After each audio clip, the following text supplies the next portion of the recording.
Hello everyone. Welcome to a new episode of Decode. Let's talk about the Speaker of the Lok Sabha today. How they are elected to the post, what their qualifications should be, and their role and responsibilities. The Speaker and the Deputy Speaker are the two presiding officers of the Lok Sabha. They are both elected through a simple voting process. While there are no specific qualifications required to contest, a person should ideally have a thorough knowledge of parliamentary processes to be elected Speaker. It's also required that they be a member of the Lok Sabha. This means that the government can't just pick some docile person they like from the Rajya Sabha and make them the Prime Minister. Speaker. Can't make them the Speaker if they are not already a member of the Lok Sabha. Though in recent times we have seen members of the ruling party being elected as the Speaker, this need not be the case always. This is because of a healthy convention that has evolved over time, in which the ruling party selects its candidate for the post after informally consulting with leaders of other political parties and groups. This ensures that the Speaker enjoys the respect of the entire House. In fact, in the 12th, 13th, and 14th Lok Sabha, the speakers were not from the largest ruling parties of the time. If the Speaker is not available to take up the duties, the Deputy Speaker takes over. And if both of them aren't present, there is a 10-member panel of chairpersons comprising of members of the Lok Sabha. One of them will preside over the session. So the Speaker effectively has 11 backups. You want to leave, huh? Remember, I have 11 people ready to do your work. Sounds like something a manager would love to say. Now let's talk about the role and responsibilities of the Speaker of the Lok Sabha. The Speaker has administrative, judicial, and regulatory responsibilities. Their decisions are final and binding, and in most cases cannot be questioned, challenged, or criticized. Wait, are we still talking about the Speaker? Because when I hear cannot be questioned, challenged, or criticized, I can only think of certain prime ministers. Anyway, let us now talk about the role and importance of the Speaker. And trust me, this is not a short list. Since long lists are hardly ever fun, let's do this in a slightly offbeat way. Sounds good? Let's go. The following presentation is intended for a light laugh. The frivolous tone of the content does not imply any anti-nationalism on the part of the organization, or the writer, or the presenter, or the lady who shot this. So please sit back and chill. What kind of dumb issue is this? I won't allow it. The Speaker decides the admissibility of a topic in the House. This is a bill, not a Word document that you can edit whenever you feel like. No amendment will be allowed at this stage. The permission of the chair is required to move amendments to a bill. And if the bill is pending before the House, the Speaker decides whether or not to allow amendments to various clauses of the bill. 7 minute 7 minute है तुम्हारे पास. During discussions, the Speaker decides for how much time a member is allowed to talk. Sir ji आप बैठ जाइए.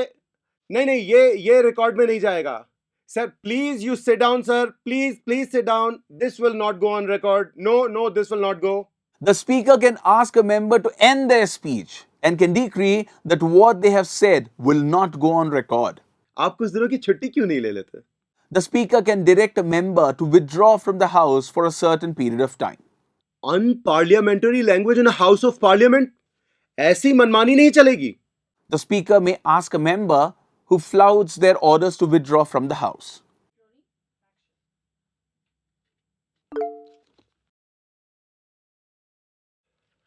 Again, Lok Sabha and Rajya Sabha are fighting again. As usual, I'll only have to intervene. The Speaker enjoys a special position vis-a-vis the two houses of the Parliament. They preside over joint meetings of the houses when there are disagreements between the two on legislative measures. We need money for collecting data and for making everybody's Aadhaar card and all. So yeah, it's a money bill, no? Approved. Because the Lok Sabha has an overriding power over financial matters, the Speaker can certify what's a money bill and what isn't. How many members of your party are in the House? What did you say? 52? Second highest? Okay, fine. You can lead the opposition. But no hugging and winking, okay? The Speaker grants recognition to the leader of the opposition in the Lok Sabha.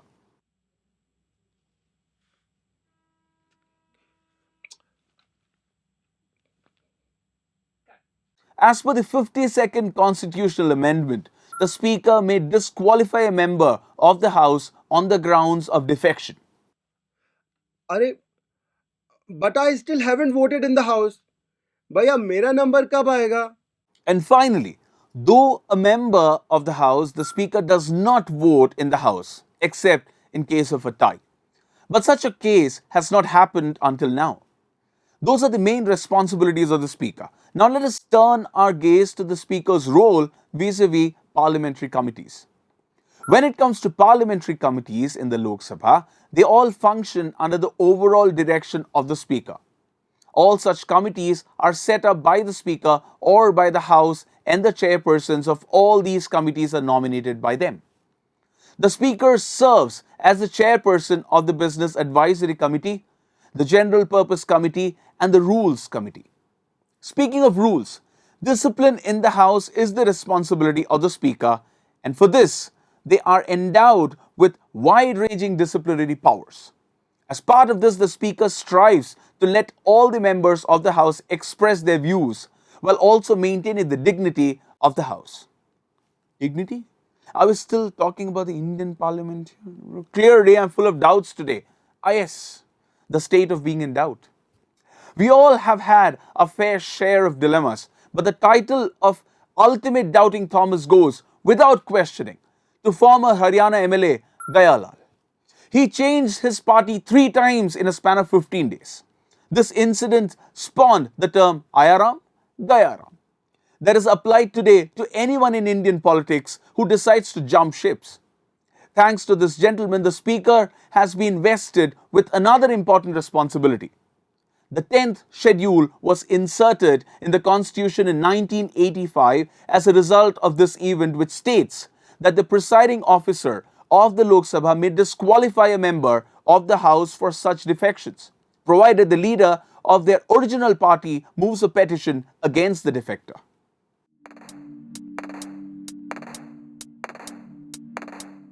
There is no time limit within which the presiding officer has to decide this, and courts can only intervene after the presiding officer has given their verdict. But not all cases of defection result in disqualification. In case of a merger between parties, neither the ones who move to the other party nor the ones who stay will be disqualified.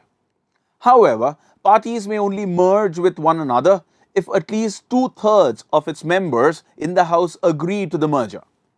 In 2016, the Speaker of the Telangana Assembly allowed the merger of the TDP in the Telangana Assembly with the ruling TRS as 12 out of 15, which is 80% of the TDP MLAs joined the TRS when the decision to merge was taken. In 2019, 10 out of 15 Congress MLAs in the Goa Assembly approached the Speaker with a request to let them switch to the ruling BJP. As this was 2/3 of the party's total strength in the House, it was allowed. In this section of today's episode, we talk about the different types of motions that are moved in Parliament. In the context of the Parliament, a motion is any formal proposal made to a House by any of its members. This is done to take decisions on matters the members consider important. Members frame their motions in such a way that it can be directly put to vote and then passed in its entirety by the House.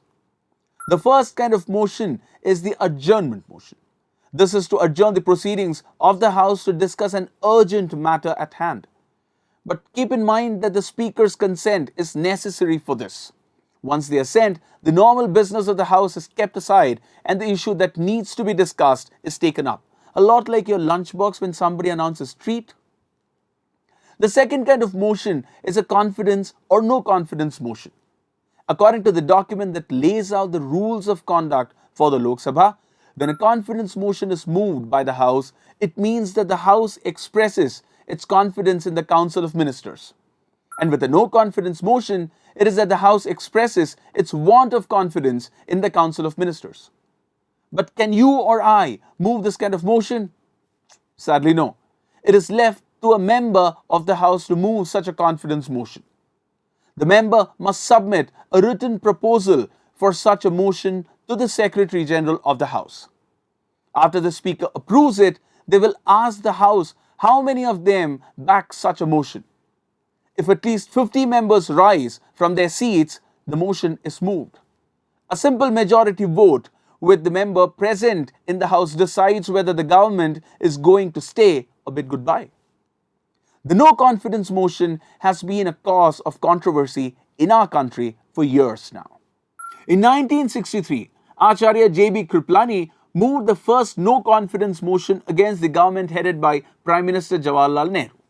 The debate lasted for 21 hours over 4 days, with 40 MPs participating, and the motion was unsuccessful. But the first no confidence motion that led to the fall of a government was moved by Y.B. Chavan in 1979 against the government headed by Morarji Desai. Mr. Desai resigned from his post as Prime Minister before the motion could be put to vote.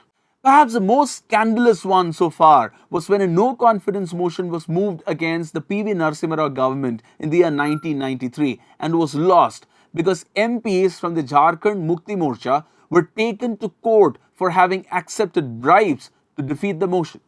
It was in 1999 that for the first time a confidence motion directly led to the ouster of a government. When the Atal Bihari Vajpayee led government lost the confidence motion it had initiated by a wafer-thin margin of 1 vote. There's an interesting story behind this. Giridhar Gamang was a Congress MP from the Koraput constituency, but he was also the Chief Minister of Orissa. As he was not a member of the Orissa Assembly, he continued to be an MP, and the Congress asked him to go vote against the confidence motion, and that one vote made history. All this time, we have been talking about the role and responsibilities of a speaker. It all sounds very idealistic and picture perfect. But in reality, members of the opposition often accuse speakers from ruling parties of favoring members of their party in terms of allotting time to speak in the House and raising of issues. So at the end of the day, it is very important for the presiding officer to be unbiased, for the Lok Sabha to function to the best of its capabilities. And with that, we come to the end of this episode. Like and share this video and leave us a comment with your feedback. Thanks for watching.